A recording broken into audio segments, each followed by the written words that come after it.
Bro, welcome. வணக்கம் ஜீவா. அதாவது தூக்கம் வரலையேன்னு சொல்லிட்டு என்ன பண்ணாங்களான்னா, புரண்டு அ, படுத்து பார்த்தாங்க.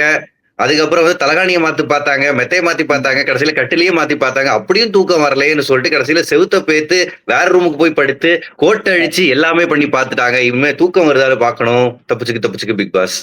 அ, டப் அ டப்புக்கு டப்பா. டமுக்கு டப்பா. நல்லா போயிருக்கு போல டமுக்கு டப்பா. ஆமா, ஆமா ப்ரோ. நேத்துலாம் பயங்கரமா ஷேர் ஆயிட்டு இருக்கு நேத்துல இருந்து. ஆ, என்னன்னா, டமுக்கு டப்பா. ஒரு சுவாரஸ்யமான ஒரு விஷயத்த உருவாக்கணும். இவங்க தான் சுவாரஸ்யமா குடுக்க மாட்றாங்க. நம்மளே ஒரு சுவாரஸ்யம் திரும்ப திரும்ப கொண்டு வந்துக்கணும் கன்டென்ட் அப்படின்றதுக்காக, இப்ப இன்னொரு விஷயத்தையும் கொண்டு வந்துட்டாங்க. லைன தூக்கு அப்படின்ற மாதிரி. இது எப்படி ஆமா. சுவாரஸ்யமா போகும் அப்படின்னு நினைக்கிறீங்க நீங்க? ஆ, எப்படி சுவாரஸ்யமாக்கும்னா, இதுமே ஃபர்ஸ்ட்டே டீமா இருந்தாங்க. இனிமே வந்து அதுல சின்ன சின்ன குரூப்பா வரப்போறாங்க. ஏன்னா ஒரு காதல் ஜோடி ஆல்ரெடி திரிஞ்சுகிட்டு இருக்கு. இளம் இன்னொருத்தர் ஜோடிகள். வந்து காதல் பண்ணணும்னு சொல்லிட்டு தெரிஞ்சுக்கிட்டு இருக்காங்க. ஆமா. சோ அங்க ஒரு மினி குரூப். இதனால ஒரு சில கன்ஃபியூஷன் நம்ம முன்னாடி பழைய சீசன்ல பார்த்தோம். நீ இவங்களுக்கு ஃபேவரிசம் பண்ற ஏன்னா இவங்க உன் ஃப்ரெண்டு ம். அப்படின்னு அந்த டீம்லயே ஜாக்லினும் இன்னொருத்தங்களும் ஃப்ரெண்டுன்னு இருந்துச்சுல. ஆமா. இப்ப அது இல்லாம பாய்ஸ் அண்ட் கேர்ள்ஸ் இப்ப மஞ்சரியும் முத்துக்குமாரும் ப்ராபப்ளி ஃப்ரெண்ட்ஸ். வாய்ப்புகள் இல்ல இருக்கு. அதே எக்ஸாம்பிள் சொல்லணும்னா விஷாலும் ஜாக்லினும் ஃப்ரெண்ட்ஸ். சோ இந்த மாதிரி ஒரு சில இஷ்யூஸ் வரலாம். ஓகே. சரி ப்ரோ. இந்த மாதிரியான விஷயங்கள்லாம் இருந்திருக்கலாம். இந்த கோடெல்லாம் இதுக்கு முன்னாடி சீசன்ல இல்ல. ஆனா அது நல்லா இன்ட்ரஸ்டிங்கா தான் போயிருக்கு இதுக்கு முன்னாடி சீசன். இந்த சீசன்ல ஒரு கோடு அப்படின்ற ஒரு ஃபேக்டர் எடுத்துட்டு வந்தோமே இன்ட்ரஸ்டிங்கா இல்ல அப்படின்றதுக்கு என்ன ரீசன்னு நீங்க நினைக்கிறீங்க? அஹ் அதாவது அந்த அந்த ஐடியா கரெக்ட் தான். இவங்க அ, ரொம்ப சேஃபா என்னதுன்னா, இப்போ அதாவது இப்ப நம்ம ஒவ்வொரு வருஷமும் போக போக பொலிட்டிக்கலி கரெக்டா பேசணும்ன்றது இருக்கு. அ, ஓகே. ம். சோ அத பொலிட்டிக்கலி கரெக்ட்டா இருக்கணும், டிப்ளோமேட்டிக்கா பேசணும்ன்றதுல தான் கவனம் இருந்துச்சுன்றதுனால, அவங்களால அவங்களோட கேம ரொம்ப ஓப்பன் அப்பா விளையாட முடியல. எக்ஸ்போஸ் ஆக வேண்டாம்னு சொல்லிட்டு எல்லாரும் கர்வ் பண்றாங்க. Okay, okay, okay, okay, okay. அந்த ஷோவோட சக்சஸே என்னதுன்னா, நீங்க வந்து அதாவது கே நீங்க வந்து ஒரு கொஞ்ச நேரம் அவேரா இருக்கலாம். ஒரு 2 நாள் அவேரா இருக்கலாம். கேமரா என்ன சுத்தி இருக்குன்னு. பட் அதுவே அன்றாடம் நடக்கும்போது அந்த கேமரா இருக்கிறதே நம்ம மறந்துருவோம். நம்ம நம்மளா இருப்போம். ஆமா ப்ரோ. பட் அந்த அவேர்னஸ் எப்பவுமே இருந்துகிட்டே இருக்கு. சோ அத ஓகே, வந்து நீக்கலன்றதுனால வெவ்வேறு டாஸ்க் வச்சாங்க. ஐ திங்க் இனிமே கொஞ்சம் பிரஷர் ஆகும்னு நெனைக்கிறேன். Okay bro. பொறுத்திருந்து பார்ப்போம் என்ன நடக்குதுன்றது. இன்னொரு முக்கியமான விஷயம். இந்த வாரம் சொன்ன சொல்ல காப்பாத்திட்டேன். ஆ, வர்ஷினி நாக் அவுட் அப்படின்னு சொன்னீங்க. நடந்துருச்சு. அன்றே சொன்னார் ஜீவா. அன்றே சொன்னது டெலிவிகடன். வேற என்ன? ஆமா ப்ரோ. வேற சாச்சனா என்னன்னா போலேன்ற உங்களுக்கு வருத்தம் இருக்குமே உங்களுக்கு. அதனால தான் போலீஸ் ஸ்டேஷன்ல வந்து உட்கார்ந்திருக்கீங்களா கம்ப்ளைண்ட் குடுக்க? ப்ரோ இது எங்க ஸ்டுடியோ செட்டப் ப்ரோ இது. இத ஸ்கிப் பண்ணிரலாம். செங்கல பார்க்கும்போது இந்த 80ஸ் படத்துல வர போலீஸ் ஸ்டேஷன் மாரியே இருக்கு. இது ஈஸியா செட்டு போட்டுக்கலாம்ல. ஏதோ ஒரு விஷயம்னா. தாட் ம். Process bro. Super. Nice, nice Jeeva. சரி சொல்லுங்க வேற என்ன? சரி ப்ரோ. நம்ம வர்ஷினி எவிக்ஷன் பத்தி நல்லா தெளிவா பேசிறலாம். எவிக்ஷன் பத்தி என்ன நினைக்கிறீங்க? மச்சான் எதிர்பார்த்தது தானடா. இதுல அன்எக்ஸ்பெக்டட் என்ன இருக்கு? அவங்க ஈஸி டார்கெட்ன்றதுனால எல்லாரும் போய் சொல்லிட்டு இருந்தாங்க. பாவம் அவங்க வந்து ரொம்ப ஒரு சாஃப்ட் கேரக்டர் கொண்டவங்களா இந்த வீட்ல இருந்தாங்க. மேபி அத இல்லாம கூட அவங்க இருக்கலாம். பட் இந்த ஓகே. வீட்ல நம்ம பார்த்த வர நீங்க வந்து சாஃப்ட்டா இருந்தா எல்லாரும் வந்து ஏறி மிதிச்சுட்டு போயிருவாங்க. யூ ஹேவ் டு ஆமா, பி டஃப். அந்த அந்த ஆமா, ஃபேஸ் ஆஃப் வர்ஷினி நம்ம பார்க்கவே இல்ல. சோ டிசர்விங் டு கோ தான். ஆமா. அந்த போட்டி மனப்பான்மை அப்படின்றதுக்குள்ள அவங்களுக்குள்ள இல்ல வேலையோ அப்படின்ற மாரி ஒரு பாயிண்ட் தோணிட்டே இருந்துச்சு ப்ரோ. அவங்க வந்து மொத நாள்ல இருந்துமே. இன்னொரு விஷயம் ஆமா. இன்னைக்கு பாசிட்டிவா தெரிஞ்சது என்னன்னா, எல்லாரும் எவிக்ஷன் அப்படின்னு ஒரு விஷயம் அவங்களுக்கு வந்த உடனே ஒண்ணு சோகமாயிருவாங்க. இல்லாட்டி ஏதாச்சும் ஒரு வன்மத்த கக்கணும் அப்படின்ற மாரி டென்ஷன் ஆயிருவாங்க. ஆனா வர்ஷினி வந்து கூல் அண்ட் காமா பாசிட்டிவா எடுத்துட்டு வெளில போனாங்க. அந்த பாயிண்ட் ரொம்ப அப்ரிஷியேட் பண்ண வேண்டியது தான் ப்ரோ. ஆமா. அது அவங்களோட கேரக்டர் காமிக்குது. பிளஸ் அவங்க அவ்வளவு நாள் இல்லையே. அதாவது நீங்க வந்து ரொம்ப நாள் இருந்து பிரிஞ்சு அ, போறீங்கன்னா, அது ஒரு விஷயம். இல்ல நீங்க வந்து அ அவங்க யார் ரியா. ரியா ஆமா, மாதிரி வந்து இது ஒரு பெரிய கனவு அப்படின்னு நீங்க வந்து அது வந்து 2 வாரத்திலேயே போச்சுன்னா, அது வேற ஒரு எமோஷன காட்டும். ஆமா. பட் இவங்க ஜாலியா தான் வந்தாங்கன்னு நெனைக்கிறேன். அதனால ஜாலியாவே போறாங்க. முக்காவாசி பார்க்காம தான் வீட்டுக்குள்ள வந்திருக்காங்க. இனிமேல் தான் பார்க்க போறேன் அப்படின்ற மாரி சொல்றாங்க அவங்க. ம். முத்து ப்ரோ. ம். ஒரு ஷாப்பிங் போறீங்க அப்படின்னா, கிராசரியோ எதுவோ வாங்குறதுக்கு நீங்க ஷாப்பிங் போறீங்க அப்படின்னா, ரூ. 21,109க்கு பொருட்கள் வாங்குவீங்களா நீங்க? தப்பா சொல்ட்டாங்கடா. It's a tongue of the slip. Tongue ஸ்லிப்னா 1 தடவ, 2 தடவ ஓகே ப்ரோ. அதத்தான் திரும்ப திரும்ப சொல்லிட்டு இருந்தாங்க. விஜய் சேதுபதி தான் அது தப்பு மாத்தி சொல்லு அப்படின்ற மாரி எடுத்து சொன்னாரு. ஆமா சொன்னோனே கேட்டு அத கரெக்ட்டா சொன்னாங்கல்ல. அதுக்கப்புறம் ஒரு தடவ தலையில அடிச்சுக்கிட்டாங்கல்ல. ஆமா. ஆனா இந்த டேய்! வாரம் அவங்களுக்கு ஷாப்பிங் மச்சான் நீ கடைசி வரைக்கும் அவங்க வந்து ஒரு ஒரு குழந்தைன்றத நீ மறந்துடுற. ப்ரோ குழந்தைன்றதெல்லாம் வெளில பார்த்துக்கலாம் ப்ரோ. பிக் பாஸ் ஒரு போட்டி மனப்பான்மையோட ஒரு ஃபயரா இருக்கணும் ப்ரோ உள்ள. சரி அதுல இப்ப 90 900 சொன்னது அவ்வளவு பெரிய கிரிமினல் குத்தமா என்ன? இல்ல, இல்ல. ஸ்லிப் பண்ணிட்டேன். Don't judge a cover by its book. அவர் சொன்னார்ல. அது அவர் சிரிச்சுட்டு போனார்ல. அதே மாரி இது சிரிச்சுக்கிட்டு போணும் அவ்வளவுதான். அது மத்தபடி இதுல வந்து உள்நோக்கி நம்ம கருத்து சொல்ற அளவுக்கு இதுல அது அவ்வளவு பெரிய தப்பும் கிடையாது. ஆமா. இந்த வாரம் ஷாப்பிங்ல உங்களுக்கு ஒரு பயங்கரமான அடி விழுந்துச்சு தெரியுமா? இந்த வாரம் ஆமா. கிராசரி ஷாப்பிங் போணும் அப்டின்னோனே, சாச்சனா வந்து நான் போறேன் அப்டின்ற மாரி பிடிவாதமா இருந்தேன். அதுக்கப்புறம் பயங்கரமான அடி விழுந்துச்சு. "உனக்கு தான் தெரியாடி நீ பேசாம இருக்கலாம்ல" அப்டின்ற மாரி எல்லாரும் டென்ஷன் ஆனாங்க. அதுக்கு எல்லாத்துக்கும் இன்னைக்கு ஒரு தெளிவான விடை கிடைச்சிருச்சு அப்டின்னு தான் சொல்லணும். சத்தியமா ஜீவா, நீங்களும் நானுமே நம்ம நெனச்சிருப்போம். ஏதாவது ஆ சாச்சனா மேல தான் தப்புன்னு நம்ம நெனச்சிருப்போம். ஆர்வத்தால பட் ஏதாச்சும் பண்ணியிருப்பாங்க அப்டின்னு நெனச்சிருப்போம் நம்ம. ஆ. ஏன்னா இன்னைக்கு தான் வந்து தெரிஞ்சுச்சு, அவங்க மேல தப்பு இல்ல. இவங்க தான் தப்பு பண்ணியிருப்பாங்கன்ற யூகத்திலேயே இவங்கள வந்து ஏறி மிதிக்கிறாங்கன்னு. பொதுவா ஆமா, வீடுகள்ல இந்த கடைசி குழந்தையா இருக்கிறவங்களுக்கு இது நடக்கும். ஆமா. உங்க வீட்ல நீங்க கடைசி குழந்தையா? ஆமா ப்ரோ. அப்ப நெறைய நடந்திருக்கும். உங்க அண்ணன், தம்பில அக்கா யாராவது அவங்க அண்ணன் இல்ல அக்கா யாராவது இருந்தா பண்ணியிருப்பாங்க. வீட்ல ஏதாவது ஒரு காணும் அப்படின்னு எடுத்த உடனே சந்தேகம் இவன் மேல தான் வரும். ஏதாவது தெல்பத்திசி எங்கேயாவது கொட்டிருச்சு, ஏதாவது உடைஞ்சிருச்சுன்னா, இவன் தான் பண்ணியிருப்பான். அப்படின்னு நம்ம பழிய ஈஸியா போட்டுருவாங்க. நம்ம ஆட்டக்கார தம்பி எங்க கூப்பிடு தேல்பத்திரி சிங் அவ்வளோதான். அதே அதே மாரி தான் நடந்திருக்குன்னு நெனைக்கிறேன். தப்பு ஆமா, பண்ணியிருந்தா இவங்க தான் பண்ணியிருப்பாங்கன்னு சொல்லிட்டு எல்லாரும் கொஞ்சம் ஏறி தான் மிதிச்சாங்க. ஆமா. இருந்தாலும் பாவம் சாச்சனா. ம். ப்ரோ என்ன ஜீவா? பாவம்ன்னு சொல்லி திடீர்னு சாச்சரா மேல கரிசனம். நான் இத ப்ரோ இல்ல எதிர்பார்க்கலையே! ஒரு நடுநிலையா நடந்துக்கணும் ப்ரோ. ஓ! ஓகே. இல்ல வழக்கமா சாச்சனானா, நீங்க வந்து உங்களோட நடுநிலையே எதிரி யாரா இருந்தாலும் அவங்க பக்கம் தானே இருக்கும். ப்ரோ இன்னைக்கு ஒரு பேட்ச் குடுத்தாங்க. அத நீங்க கவனிச்சிருப்பீங்க அப்படின்னு நெனைக்கிறேன். அதாவது ஆமா. ஒரு டேஸ் கணக்க வச்சு ஒரு பேட்ச் குடுத்தாங்க. இவங்களோட ஆட்டம் இதுக்கப்புறம் இந்த டேஸ்க்கு அப்புறம் இல்ல யாருக்கு நீங்க நெனைக்கிறீங்க அப்படின்ற மாரி நெனச்சு அந்த பேட்ஜ குத்தணும் அப்படின்ற மாரி சொல்ட்டாங்க. இந்த பேட்ஜ்லாம் குத்திட்டு இருந்தாங்க. சரி உங்களுக்கு வந்து ஒரு 3 ஆப்ஷன் நான் குடுக்குறேன். 7, 14, 21 இந்த 3 பேட்ஜ நீங்க வீட்டுக்குள்ள இருக்கிற யாருக்கு குடுப்பீங்க? 7ல நின்ன கேமா? ஆமா. 7ல அவரு ரஞ்சித். ஓகே. அந்த ஒரு டாஸ்க்குக்கு அப்புறம் அவர் வந்து சத்தியமா தெரியல. அடுத்தது அந்த ஒரு 14ஆ? டாஸ்க்னா எது ப்ரோ சொல்றீங்க? அந்த மைக்கேல் ஏதோ ஜாக்சனா? பிராங்க் பண்றேன்னு பண்ணாங்களே! அது first week. Okay, okay, okay bro. First week. அதுக்கப்புறம் அவரோட சவுண்டேல எல்லாம் பாசக்கார அண்ணனா அதுக்கப்புறம் திருத்திக்கிட்டாரு. அதுக்கப்புறம் வெறும் பாசம் மோட்ல மட்டுமே வானத்தை போல விஜயகாந்த் மாரியே அவரு நடந்துகிட்டு இருக்காரு.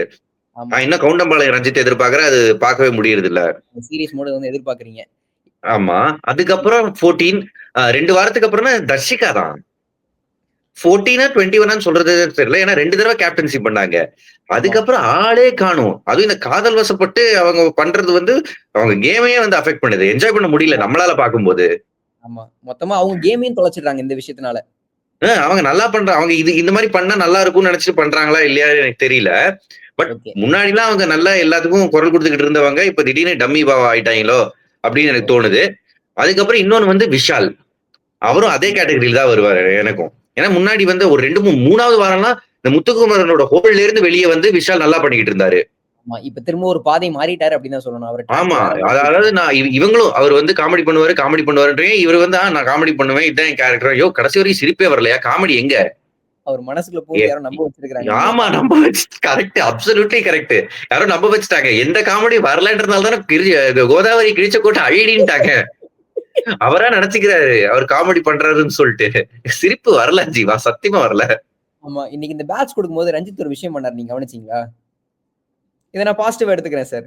ஏங்க ஆ. குடுத்தது வந்து பாராட்டு இல்லங்க. அது வந்து ஒரு நெகட்டிவ் சைன்க்கானது அப்படின்ற மாரி தான் அது. அவரு நான் இத பாசிட்டிவா எடுத்துக்கிறேங்க அப்படின்ற மாரி போறாரு. அவருக்கு அது புரிஞ்சுதா? புரியலையா? அப்படின்றது நமக்கு புரியல. அதான் மச்சான். அவருக்கு புரியல. அது அந்த சந்தேகம் கரெக்ட்டு. பட் அவர் ஆ. வந்து இந்த பாச கேம் தான் வொர்க் ஆகுன்றத வந்து எப்படியோ புரிஞ்சு வச்சிருக்காரு. ஸ்ட்ராங்கா இப்ப இப்ப நம்புறாருன்னு இப்ப நெனைக்கிறேன். இப்ப டிவி பார்க்கிறவங்க தானே நெறைய தாய்மார்கள் பார்ப்பாங்கல்ல. ஆமா, இவரும் வந்து சீரியல்லாம் நடிச்சிருக்காருல்ல. ஆமா. ம். இன்னும் பார்க்கும்போது இவரு எவ்வளவு நல்லவருப்பா! அப்படின்னு நெனைக்க முடியும்ல. மேபி அந்த அந்த ஒரு ஃபீல் அவர் குடுக்கணும்னு நெனைக்கிறாரோ! ஆமா. அதனாலயே இருக்கலாம். ப்ரோ சொல்லுங்க. சொல்லுங்க கலைப்புலி ஜீவா. கலைப்புலி எஸ் தானு. இந்த பாயிண்ட்ட சொன்னோனே நீங்க சிரிப்பீங்கன்னு தெரியும் ப்ரோ எனக்கு. விஜய் சேதுபதிக்கு என்ன எக்ஸ்பிரஷன் குடுக்கணும்னு தெரியல. சிரிப்பு வருது வாயில கை வச்சு சும்மா இருந்தாரு. ஏன்னா, அவரோட புரொடியூசரா கூட இருக்க முடியும். ராணுவ ஆக்டர் ஆகணும்னு நெனைக்கிறாரு. அவருக்கு வந்து நாளைக்கு அவரோட புரொடக்ஷன்ல நடிக்க வேணாமா? அவருக்கு யாரோ வந்து ஒரு ஒருத்தர் கலைப்புலின்னு பேர் வச்சா உடனே கலைப்புலி எஸ் தானுவாம். ஆமா. அவர் ஒரு ஆக்டர் மைண்ட் செட்ல இருக்கார்ல. சரி புரொடியூசர் நேம்லாம் டங் கூட நிப்ல வச்சிருந்திருப்பாரு. சோ அதனால அவர் அந்த விஷயத்த சொல்லியிருந்திருக்கலாம். அதுக்கு விஜய் சேதுபதி சொல்லணுங்க. இங்க இருக்கிறவங்களுக்கு யாராவது கலைப்புலி எஸ் தானு நாங்க சொல்லுவாங்க. விஜய் சேதுபதி ஷாக்கு. என்ன இப்போ ஒரு படம் தான் நடிச்சிருக்காரு. 2வது படமே கலைப்புலி தானு புரொடக்ஷன்ல நடிக்கிறாரா? அப்படின்ற மாரி ஒரு ஷாக் ஆயிருக்கும் விஜய் சேதுபதிக்கு. இல்ல, இல்ல. அவருக்கு சிரிப்பு வந்துருச்சு. அவருக்கு உண்மையிலேயே சிரிப்பு வந்துருச்சு.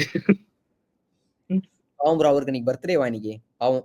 வீட்டுக்கு போக ஐயோ! முடியல அப்படின்னு பர்த்டேன்னா வாழ்த்துவாங்கயா. பர்த்டேனா ஹேப்பி பர்த்டே வாழ்த்துக்கள்னு சொல்லுவாங்க. பாவம்ன்னு சொல்ல மாட்டாங்க. ப்ரோ அவர் ஃபீல் பண்ணாரு ப்ரோ. செலிப்ரேட் பண்ண முடியல. வீட்டு ஞாபகம் வந்துருச்சு அப்படின்ற மாதிரி. அவர் ஓ! ஃபேஸ்ல அந்த ஒரு டல்னஸ் தெரிஞ்சது. எப்பயுமே ஒரு ஆக்டிவா துருதுருன்னு ஏதாச்சும் ஒண்ணு பண்ணணும்னு மாரி நெனச்சிட்டு ஆமா. இருப்பாரு. அப்ப வந்து ஆனா அந்த அவர ஓட்டு போட்டு அங்க தங்க வச்சவங்களுக்கு தான் பாவம். அவரு வீட்ட மிஸ் பண்ணாம அனுப்பியிருக்கணும். அவர் பண்ண வேலைக்கு, பண்ணாத வேலைக்கு. இனிவரும் வாரங்களில் அத பார்த்துக் கொள்வார்கள். ம். நிச்சயமா பார்த்துக் கொள்வாங்க. அவர் வந்து எலிமினேட் ஆகப் போற one of the early contestant இந்த இந்த இவ்வளவு பெரிய குரூப்ல. அண்ட் இன்னைக்கு நீங்க என்ன எதிர்பார்த்தீங்க? வைல்ட் கார்ட்ல உள்ள வந்துருவாரோ அர்ணவ்ன்றத நீ எதிர்பார்த்தீங்களா? ஆமா ரஞ்சித்துக்கு வந்து ப்ரோ. தர்ஷா குப்தா வரணும்னு அவர் ரொம்ப எக்ஸ்பெக்ட் பண்ணாரு. ரஞ்சித் வந்து தர்ஷா வருவார் அப்படின்ற மாரி எதிர்பார்த்துட்டு இருந்தாரு. ஆனா நம்மளும் என்ன நேத்து பேசியிருந்தோம்னா, அருணவ் வருவாரு அப்படின்ற மாரி தான் சொல்லியிருந்தோம். ஆனா ம். ட்விஸ்ட் அப்படின்ற மாரி மாத்திட்டாங்க மொத்தமா. சரி இனி வரும் நாட்கள்ல இந்த மாரி ஒரு வைல்ட் கார்ட் இருக்கும் அப்படின்ற மாரி ஒரு டாக் இருந்துட்டு இருக்கு. என்ன நடக்குதுன்றத நம்ம பொறுத்திருந்து பார்க்கலாம் ப்ரோ. வேணாங்க ஜீவா, வேணாங்க. ஆள குறைச்சு விடுங்க. ஏற்கனவே ப்ரோ ஆள் குறைஞ்சா வந்து அந்த சோபால இடம் பத்தும்ன்னு பார்த்தா, இன்னமும் பக்கத்துல ஸ்டூல் போட்டு சத்யா உட்கார்ந்துட்டு தான் இருக்காரு. ப்ரோ நீங்க அந்த ஜால்ராஸ ரசிக்கிறீங்களா இல்லையா? ஜால்ராஸ் அந்த டயலாக் நீங்க இன்ன வரைக்கும் சொல்லி அந்த காமிச்சதே இல்ல ப்ரோ. டயலாக் நான் இது உண்மையிலேயே நான் அத ரசிக்கிறேன். ஆனா வாரம் இன்கமிங் மட்டும் இருந்து அவுட் கோயிங்கே இல்லைனா? நல்ல கன்டென்ட் உள்ள வரட்டும் ப்ரோ. அடுத்து டபுள் எவிக்ஷன், ட்ரிபிள் எவிக்ஷன்லாம் இருக்கும். ஓ! ஓகே. ஆ இருந்தா நல்லா இருக்கும் ஜீவா. வாங்க. அதுக்கப்புறம் இந்த கோடு கூட கிடையாது.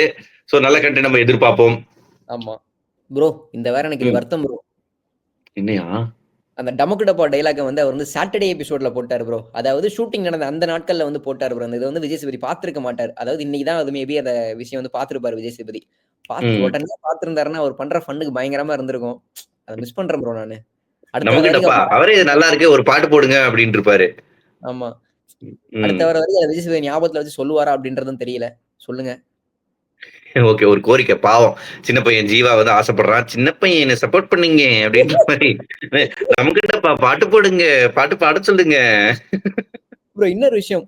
அருண்ல இருந்து இந்த விஷயத்த நம்ம பேசியே ஆகணும். என்னன்னா ரோஸ்ட் அப்படின்ற ஒரு விஷயம் வரும்போது, வன்மத்தெல்லாம் பயங்கரமா கொட்டுறாங்க. ஆனா, எதிர்ல ஒரு தப்பு நடக்கும்போது, அத டைரக்ட்டா சொல்றது என்ன ஒரு அப்ஜெக்ஷன் இருக்கு அப்படின்றது வந்து இன்ன வரைக்கும் புரியல.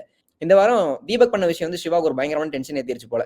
தனியா வந்து புலம்பிட்டு இருந்தாரு தீபக் பத்தி. அவர் இப்படி பண்றாரு, இப்படி பண்றாரு, ஒரு டாமினேட் பண்ற மாரி பண்ணிட்டு இருக்காரு அப்படின்ற மாரி சொல்லியிருந்தாரு. அதே மாரி தான் அருணும் நேத்து. முத்துக்குமரன் இப்படி பண்றான், டமுக்கு டப்பா, டமுக்கு டப்பா அப்படின்னாரு. பாத்தீங்கன்னா, அடுத்த நிமிஷமே முத்துக்குமரன் பக்கத்துல உட்கார்ந்திருக்காரு. ஒரே ரூம்ல இடத்த புட்றா அப்படின்ற மாரி இருக்காரு. ம். இது தடவ இல்லையே! இது நிச்சயமா தடவ இல்ல. அண்ட் அன்னைக்கு கூட விஷால் வந்து அந்த கிராசரி சரியா வரலன்னு சொல்லிட்டு தீபக் மேல ஒரு ஒரு புகார் மாரி வச்ச மாரி தான் இருந்துச்சு. ஆமா. பட் விஜய் டிவி கேளுங்கன்னு சொல்றப்ப எதுவுமே கேட்கல. சோ இது வந்து இவங்க பாய்ஸ் ஃப்ரெண்ட்ஷிப் மாதிரி. அதாவது பண்ணி இப்போ நம்ம குரூப்ல ஒரு 4 பேர் இருக்கோம். நீ பண்ணு. நீ ஏதாவது மோசமா பண்ண ஐ மீன் மோசமானா ரொம்ப மோசமா இல்ல. ஆ. ஏதாவது எனக்கு அதிருப்தி தர மாரி ஒரு விஷயம் பண்ணீங்கன்னா, "டேய் இவன் பண்ணிட்டான்டா இப்படி" அப்படின்னு நம்ம ஃப்ரெண்ட் கிட்ட சொல்லுவோம். அவன்கிட்ட நெறைய தடவ சொல்ல மாட்டோம்.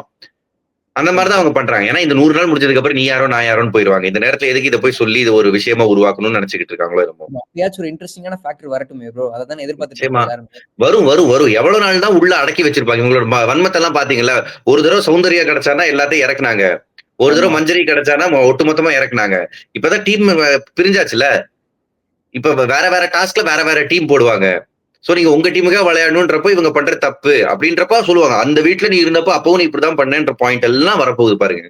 ஆமா. இப்ப நெறைய பேருக்கு என்ன எதிர்பார்ப்பு இருக்கும்னா, சௌந்தர்யா ரோஸ்ட் பண்றதுக்கு வாய்ப்பு கிடைச்ச மாரி முத்துக்குமரனுக்கு முத்துக்குமரன் ரோஸ்ட் பண்ண வாய்ப்பு கிடைக்காதா? அப்படின்ற மாரி நெறைய பேர் எதிர்பார்த்துட்டு இருப்பாங்கன்னு நெனைக்கிறேன். நெறைய வன்மங்கள் அவர் மேல இருக்கிறது வந்து மறைமுகமா நெறைய இடத்துல வந்து தெரியுது ப்ரோ. ஆமாங்க. பின்ன அவர் பண்ற வேலையும் அந்த மாரி தானே இருக்கு. பட் உண்மையிலேயே இவரு அருண் பிரசாத் சொன்ன காரணம் வந்து அவருக்கு புரியல. ஏன்னா, அவரு வந்து முத்துக்குமரன் ஏன் போய் சாச்சனாவ போய் சமாதானப்படுத்துறாருன்னு கேட்டாரு. சாச்சனா தான் முத்து அண்ணாவ கூப்பிடுங்கன்னு கூப்பிட்டு விட்டுச்சு. அந்த பாயிண்ட் இவருக்கு தெரியல போல. அண்ட் ஆமா. ரஞ்சித்லாம் அங்க தான் இருந்தாரு. அவரா சொல்லியிருக்கலாம். அங்கேயும் இருந்தாரு, இங்கேயும் இருந்தாரு. அவரு சொல்லவே இல்ல. இல்லப்பா அந்த பொண்ணு தான்ப்பா கூப்பிட்டுச்சுன்றத சொல்லியிருக்கலாம்ல. அத அவர் சொல்லவே இல்ல. சரி ஓகே. அவரு டூ நத்திங்ல அவர் 5 ஸ்டார் சாப்பிட்டு இருந்தாருன்னு நெனைக்கிறேன். Do nothing. ம். சரி ப்ரோ. நெக்ஸ்ட் வீக் உங்க குறி யாருக்கு? Raanav or Sachana.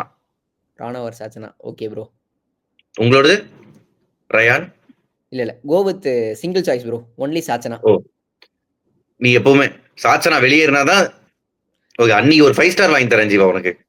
Mass bro. அடுத்த வாரம் எனக்கு 5 ஸ்டார் கிடைச்சிரும்னு நெனைக்கிறேன். ஓகே. பாப்போம் Jeeva. Okay bro. Thank you bro. ரொம்பவே நன்றி. தேங்க் யூ மச்சி. C you. பாய்.